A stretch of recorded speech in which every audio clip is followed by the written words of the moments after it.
Grabe mga idol, mayroon palang ganitong talagang klaseng tao na walang mudo, walang pinag-aralan at walang pinagkatandaan, katulad na lamang mga idol ng isang matandang ito na kung saan nga mga idol ay halos yura ka na ang pagkatao ng ating Pangulo. Hindi na kontento, ginagaya pa ang mga pinopost at pinapakalat ng mga DDS vlogger, at ganitong klaseng mga tao mga idol ang ginagaya ngayon ng mga kabataan, mga walang modo, walang galang at walang karerespeto sa mga namumuno sa ating bansa. At hindi lamang mga bastang ordinaryong mga DDS supporters ang gumagawa nito, kahit na nga mga idol ang mga nanunungkulan o nagtatrabaho sa ating gobyerno katulad ng mga teachers o mga guro ay lumalabag din nga mga idola sa mga magagandang asal na dapat ay panuntunan at tinuturo sa mga kabataan. Subalit imbes na sila ang magturo ng mga magagandang asal ay sila pa ang nangungunang magturo ng mga kabastusan at mga kawalang respeto, na kung saan nga mga idol maging ang ating Pangulo na si Pangulong Bongbong Marcos ay hindi nila ginalang.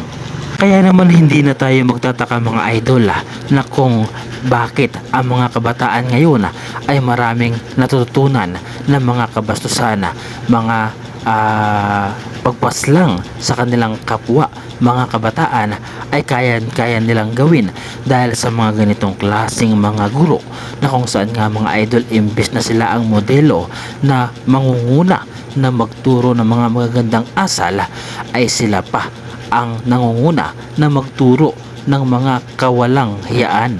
At katulad nga mga idol ng sinabi ni Jose Claire Castro na sinasabi niya na ang ibang guro ay lumalabag sa mga ganitong klaseng gawain dahil sila pa ang nangunguna.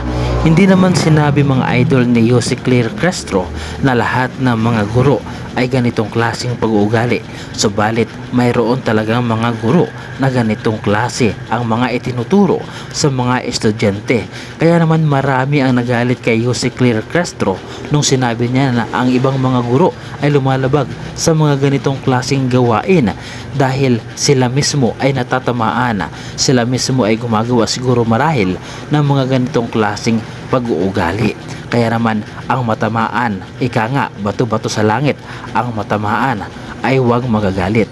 Marami ang nag-react, marami ang nagalit sa mga sinabi ni Jose Claire Castro. Subalit hindi nila naintindihan ang buong detalye dahil hindi naman pinupunto ni Claire Castro ang lahat ng mga guro, dahil ang sinabi niya ang ilan, ang iba sa mga guro ay wala talagang karerespeto sa ating Pangulo at walang hiya din magturo sa mga estudyante. Kaya naman bakit kayo nagagalit sa mga sinabi ni Jose Claire Castro? Ganong hindi naman lahat ng guro ay kanyang pinapatamaan. Kaya naman hindi na tayo magtataka mga idol kung bakit maraming mga teacher ang nag-react sa mga sinabi ni Jose Claire Castro dahil sa mga guro na ganitong klase ang pag-uugali. Marahil sila ay nasasaktan dahil hindi nila inuunawa ang buong detalye at mga punto ni Jose Claire Castro. Kaya naman ang masasabi ko ay pawang mga DTS teacher ang mga nagsasabi na hindi maganda ang mga sinabi ni Jose Claire Castro. Kaya naman wag na tayong magtaka mga idol kung ano ang magiging resulta sa pagtuturo ng mga ganitong klaseng guro sa mga estudyante. At makikita natin nga mga idol sa pag-uugali ng mga kabataan ngayon na nakakarinig ng mga itinuturo at mga sinasabi ng mga guro ng mga ganitong klase ang pananalita. Narito mga idol, pakinggan ninyo ang ilan sa mga kabataan na nagresulta ng ganitong klaseng pagtuturo at mga nakikita nila sa mga maling mga ginagawa ng mga gurong ito, at maging ang Vice Presidente ay kanila nilang ginaya dahil ang pag-uugali nito ay ganun din sa kanila. Ina, Martin Romualdez, Lisa Marcos, Bongbong Marcos.